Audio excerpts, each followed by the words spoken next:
ሰላም ጤና ይስጥልን ክብሯን ተመልካቾቻችን እንኳን ወደ የኢትዮጵያ ሳምንት የዜና መስኮታችሁ በደህና መጣችሁ። በዚህ ሳምንት በኢትዮጵያና በቀጠናዋ ዙሪያ ትኩረትን የሳቡ ፖለቲካዊ፣ ማህበራዊና ተቋማዊ ጉዳዮችን በአጭሩና በጥልቀት ይዘን ቀርበናል። ከዜናው ጋር እኔ ኢክራም ሱልጣን አብሬያችሁ ቆያለሁ። የአፍሪካ ህብረት በኢትዮጵያ የምርጫ ታዛቢ ተልዕኮ ኃላፊና የቀድሞ የኬንያ ፕሬዝዳንት ኡሁሩ ኬንያታ የአፍሪካ ተቋማት ዲሞክራሲ ሂደቶች ከአህጉሪቱ እውነታዎችና ከአካባቢው ልምዶች ጋር ተጣጥመው እንዲሄዱ ወሳኝ ሚና እንዳላቸው አስገነዘቡ። በአዲስ አበባ በተካሄደ የግምገማ መድረክ በሰባተኛው የኢትዮጵያ አጠቃላይ ምርጫ ሂደት ላይ ተገኝተው እድገትን በመገምገም የክልል ዲሞክራሲያዊን ማጠናከርን ለማጎልበት የተሰራው ስራን አንስተዋል። ኬንያታ በተለያዩ ክልሎች የምርጫው ታማኝነትን ለማስጠበቅ በትጋት ለሰሩ ታዛቢዎች ጥልቅ አድናቆታቸውን ገልጸው ተልዕኮ በአሁኑ ወቅት የታዛቢነት ውጤቶችን የሚያካትት አጠቃላይ ሪፖርቱን በማጠናቀቅ ላይ መሆኑን ገልጸዋል። There was broad and visible deployment of domestic observer teams. በበርካታ ክልሎች ውስጥ የሀገር ውስጥ ታዛቢ ቡድኖች፣ የፖለቲካ ፓርቲ ወኪሎችና መገናኛ ብዙሃን በስፋትና በግልጽ መንቀሳቀሳቸው የምርጫ ባለስልጣናት በምርጫው ዕለት የሚያከናውኑትን ስራ ለህዝብ ግልጽነትና ተጠያቂነት ለማቅረብ ያላቸውን ፈቃደኝነት ያሳየ ነበር።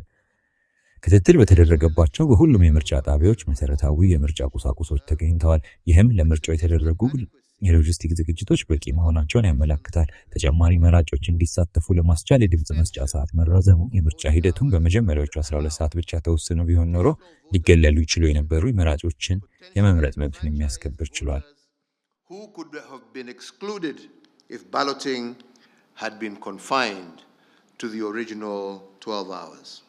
በተያያዘ ዜና የኢትዮጵያ ብሔራዊ ምርጫ ቦርድ ሰብሳቢዋ ሜላት ወርቅ ኃይሉ አማካኝነት ለሚዲያ ተቋማትና ለህዝብ የተላለፉ ያልተረጋገጡ የሰባተኛው የኢትዮጵያ አጠቃላይ ምርጫ ውጤቶችን እንዳያሰራጩ ጥሪዋን ደግማለች።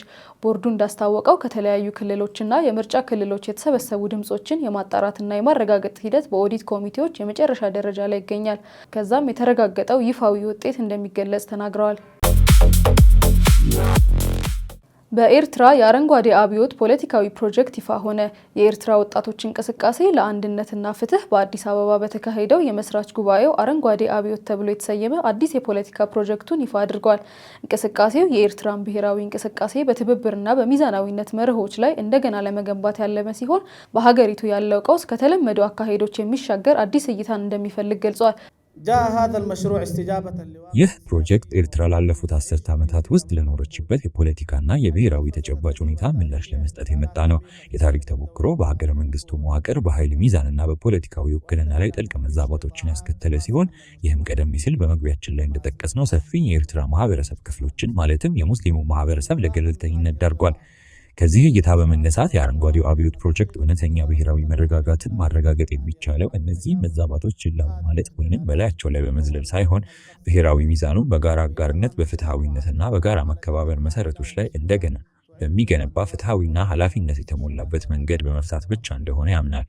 ለጣቢያችን ለኪንግስ ኦፍ አባይ ሚዲያ ቻናል በሰጡት ልዩ ቃለ መጠይቅ የእንቅስቃሴው መሪ መሐመድ እስናዬ የኤርትራ የውጭ ግንኙነት ፖሊሲ ከግጭትና ጠላትነት ወደ አዲስ የትብብር አቅጣጫ ሊቀየር ይገባል ብለዋል። العقلية السياسية للثورة الخضراء هي الانفتاح የአረንጓዴው አብዮት ፖለቲካዊ አስተሳሰብ በጋራ ጥቅሞች ላይ በመመስረት ከማንኛውም አካል ጋር የውጭ ቀጠናዊም ሆነ ዓለም አቀፋዊ ለመስራት ክፍትና ዝግጁ መሆን ነው። እኛ ምንም ችግር የለብንም። ኢትዮጵያ፣ ቻይና፣ አፍጋኒስታን ወይንም ማንኛውም አካል ቢሆን ችግሩ የት ላይ ነው? ኢትዮጵያ የጎረቤት ሀገር ናት። የኤርትራን ሀገራዊ ሉዓላዊነት እስካከበረችና ግልጽ በሆኑ ዓለም አቀፍ ስምምነቶች ላይ የተመሰረቱ የጋራ ጥቅሞች እስካሉ ድረስ እነዚህ ላይ ምን ችግር አለ? ነገር ግን ቀደም ሲል እንደገለጽከው የገዢው ስርዓት አስተሳሰብ ሁልጊዜ በግጭቶች ውስጥ የሚኖር አስተሳሰብ ነው። ግጭት መኖር አለበት፣ ችግር መፈጠር አለበት፣ ችግር ባይኖር እንኳን መፍጠር አለባቸው። لازم يكون في نزاع، لازم يكون في مشكلة، حتى لو ما فيه لازم يخلقها። እንዲሁም የኢትዮጵያ በኤርትራ ወደቦች በኩል የባህር በር ማግኘትን እንደማይቃወሙ ገልጸው ጉዳዩ ለሁለቱም ሀገራት የጋራ የኢኮኖሚያዊ ጥቅምና የክልላዊ መረጋጋት ልዩ ሚና እንዳለው አስረድተዋል። ጉባኤው በርካታ የኤርትራ ፖለቲካዊና ማህበራዊ ኃይሎችን ተሳትፎ የታጀበ ሲሆን ሐሰን ሰልማን በአስመራ ያለው አገዛዝ ለህልውናው ሲል ውጫዊ ግጭቶችን በማበረታታት የህዝቡን ወደማያቋርጥ ክልል ቀውስ እየገፋ ነው ሲሉ ገልጸዋል። أنا قناعتي الراسخة بأن እኔ የጸና እምነት አለኝ። ኢትዮጵያ በአቅራቢያዋ ከሚገኙ የወደብ አማራጮች የመጠቀም መብት አላት። ይህ ተፈጥሯዊ መብት፣ ህጋዊ መብትና የጎረቤት ሀገር መብትም ጭምር ነው። ነገር ግን በእኔ ግምት ዋናው መሰረታዊ ችግር ያለው አንዳንድ ስርዓቶች አንተም ተጠቀም እኔም ልጠቀም በሚል የጋራ መግባቢያ ነጥብ ላይ መድረስ አለመቻላቸው ነው። ለመሆኑ የኤርትራ ህዝብ የወደቦቹ መዘጋት አሊያም አገልግሎት አለመስጠት ምን ይጠቀማል? አስተዋልክ አይደል? በርካታ ወደቦች ጥቅም ላይ ሳይውሉ ቀርተዋል። እኛ ከጎረቤቶቻችን ጋር ሰላም ያስፈልገናል፣ ጎረቤቶቻችንም ከኛ ወደቦች መጠቀም ያስፈልጋቸዋል። ታዲያ ለነዚህ ነጥቦች እንዴት ምላሽ መስጠት እንችላለን? ይህንን መወሰን የሚችለው የወደፊቱ ወይንም አሁን ያለው ፖለቲካ ልሂቃን አቅም ነው ብዬ አምናለሁ። በመጨረሻም በእኔ ግምት የኢትዮጵያ ህዝብ ከኤርትራ ወደቦች ከፍተኛ ደረጃ ተጠቃሚ የሚሆን ህዝብ ነው። ኢትዮጵያ በሀጅ አገልግሎት ዳይመንድ ሽልማት አሸነፈች። የሀጅና ኡምራ ሚኒስቴር በለበይቱም የአፈጻጸም ግምገማ መርሃ ግብር ላይ በኢትዮጵያ በሀጅ አገልግሎት ዘርፍ የከፍተኛውን ዳይመንድ ሽልማት አሸልሟታል። ሽልማቱ ለኢትዮጵያ የሀጅ ሚሽን ያሳየው የላቀ አፈጻጸምና በአሰራር ሂደት ያሳየው እድገትና እውቅና ሲሆን የህግና ደንብ ተግባራዊነት፣ የሎጂስቲክ አገልግሎት፣ የመኖሪያና ትራንስፖርት ቅንጅት እንዲሁም ለተጓዦች ከጉዞ በፊት የሚሰጡ የግንዛቤ ስልጠናዎች የከፍተኛ ውጤታማነት መለኪያ ሆነዋል።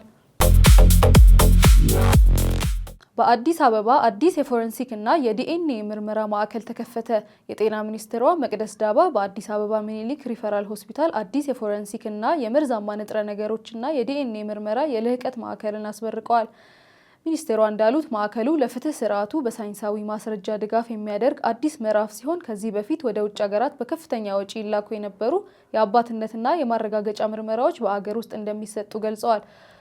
በበኩላቸው የአዲስ አበባ የጤና ቢሮ ኃላፊ ዮሐንስ ጫላ ማዕከሉ በአንድ መስኮት ስርዓት ፈጣንና ቀልጣፋ አገልግሎትን እንደሚሰጥ በተጨማሪም የሙያ ባለሙያዎችን ለማሰልጠን አስተዋጽኦ እንደሚያደርግ አብራርተዋል። አክለውም ይህ የሕክምና ማዕከል አዲስ አበባን የክልሉ የሕክምና ቱሪዝም ማዕከል ለማድረግ የተቀመጠውን ሀገራዊ ራዕይ ወደፊት የሚያራምድ መሆኑን ገልጸዋል።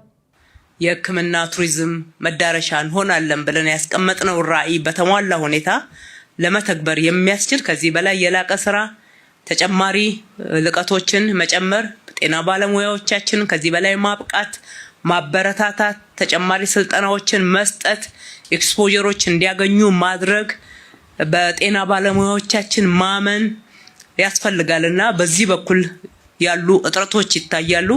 እነኚህንም እጥረቶች እንዴት እንቀርፋለን የሚለውን ከጤና ሚኒስቴር ጋር በቅርበት እየተነጋገርን ለጤና ባለሙያዎቻችን ተገቢውን የሆነ የስልጠና ተጨማሪ ሙያቸውን ማላቅ የሚችሉበት የሚሰጡትም ሕክምናና አገልግሎት ተአማኒነት ከፍ እንዲል በስነ ልቦናና በአረዳድ ደረጃ ማህበረሰባችን ላይ መሰራት ያለበትን ይህንን ስራ መስራት ይጠበቅብናል ማለት ነው።